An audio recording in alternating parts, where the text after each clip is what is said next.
Hey, everybody, welcome back to another episode of Teaching Tips Tuesday with me, Alex Fabrega from the Foundation for Blind Children. And today we have a guest from the Foundation for Blind Children. How you doing today, Jamie? I'm good, Alex. Thank you for having me. Absolutely. Thank you so much for being on Teaching Tips Tuesday again. This is not your first rodeo. I hope it's gotten a little bit easier each time you've done it. Yes, it has. Now, you were telling me recently that you recently performed your first CVI assessment on an adult. Yes. So typically we don't perform CVI assessments on adults. They are performed on children, students, elementary students, high school students that we're working with. But children with CVI grow up to be adults with CVI. And those adults still need their functional vision assessed, whether they are in a vocational rehabilitation program trying to enter the workforce, or if they're maybe in a different life skills program. We still need to know where they're at visually so that they can be best supported. So I know this individual came in through our ATS program, our Adult Transition Services program. Mm-hmm. What did you? So I've done. I'm a TVI. I've done plenty of CVI assessments in my day. How did you differentiate? So initially, I approached it the same as I would do any assessment. I took Dr. Roman's CVI assessment, and I took those materials, and then I looked through the range and the guide and identified what would be most interesting to an adult of that age. What would make sense to use to evaluate and assess his vision. I really focused on making it age appropriate. Don't want to use baby toys when you're doing a CVI assessment on an adult. I have a lovely rubber duck that I have shoved onto a flashlight. So you're telling me that my great duck flashlight would not be appropriate for this? I don't think it would be appropriate at all. Probably not.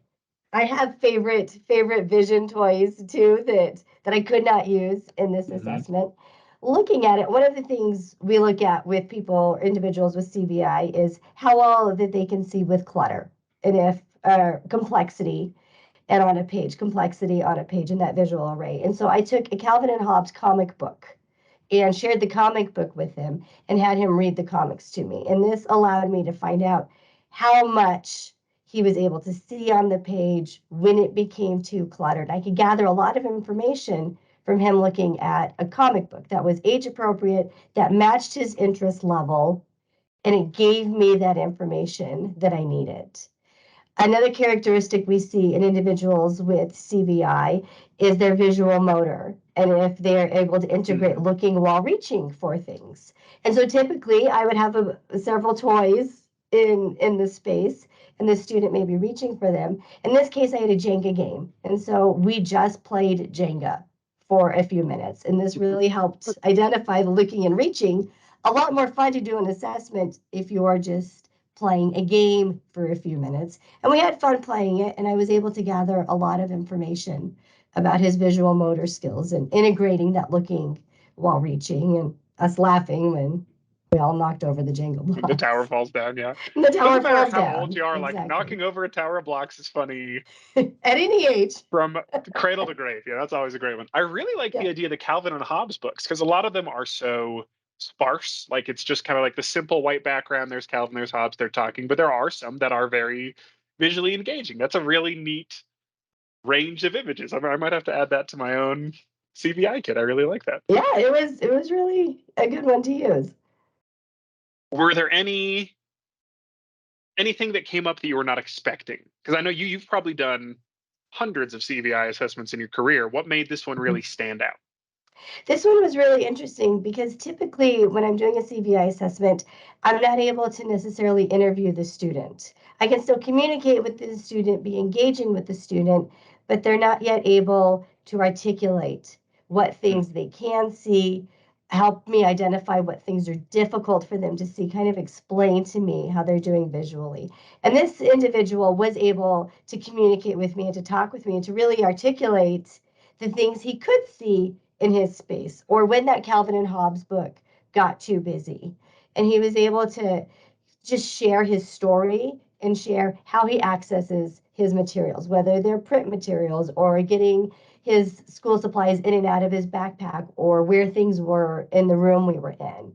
And that was very enlightening and is interesting to be able to talk to somebody that could Have explain a to me some mature of back those and forth things. about it. Yeah. The back and forth. And so that interview piece we often do with the child's family or the child's teachers or other therapists to gather from their observations how they think the student is doing visually. And this student was able to articulate a little bit more about visual information that was meaningful and reliable, and where there might be some gaps. And so that was very interesting and insightful, and I felt like I learned a lot from how he used his vision. So what I have gathered from this conversation so far is that we got to think about doing assessments on folks when they're past being kids. Yes. In the field. I mean, this is the first time I had considered this as well. It just hadn't entered my thoughts before of doing this assessment. Make your assessment relevant for age. I think we should be doing that with most people, obviously, but it's a whole different animal post secondary. Mm-hmm. And if your assessee is capable of having that nice, mature back and forth, use that. That's a lot of great information I'm sure you got from that. It was very valuable, and it helped me guide where to go next in the assessment. So I really appreciated that opportunity also. All right. Excellent. Well, since you've been on before, I've already asked what your favorite part of your job is. Yes. So how about instead, can you tell us a story about some time from your career when things did not go as planned? So often we get those beautiful inspirational stories of how we're out there changing the world, and sometimes we definitely are, but there are those times where lessons just fall flat. So do you have a good story for that? I do. It was my first year teaching, and I was so excited. I had this beautiful book all adapted. I had the items to go with it. I was ready to go. I had 8 little students in this semicircle, and I sat down, and I was very, very excited. I could not wait to dive into this lesson. And I grabbed my book from my little pile, and I open it up, and I can't wait to tell them this story. And I look out, and there are 8 little 3 and 4-year-olds, all of them looking up at the ceiling. Not one of them was paying any attention to me. And so at that moment, I also look up at the ceiling to see what is so interesting. The paraeducator in my classroom happened to catch the moment and take a picture. And I realized that the ceiling fan that was spinning with the light on it was much more visually engaging than any materials I had prepared for our story time. So we had a good laugh, and then we turned off the light on the ceiling. Reset. We're like, okay, let's try this one. Try it again. Yeah. Mm-hmm. Well, these are the moments that make us capable teachers, I believe. These little moments always stay with you. Watch out for those ceiling fan lights when you're working with kids with CVI. Big time. Yeah. All right. Well, thank you so much for being on another episode of TTT with us, Jamie. Thank you, Alex. I appreciate it.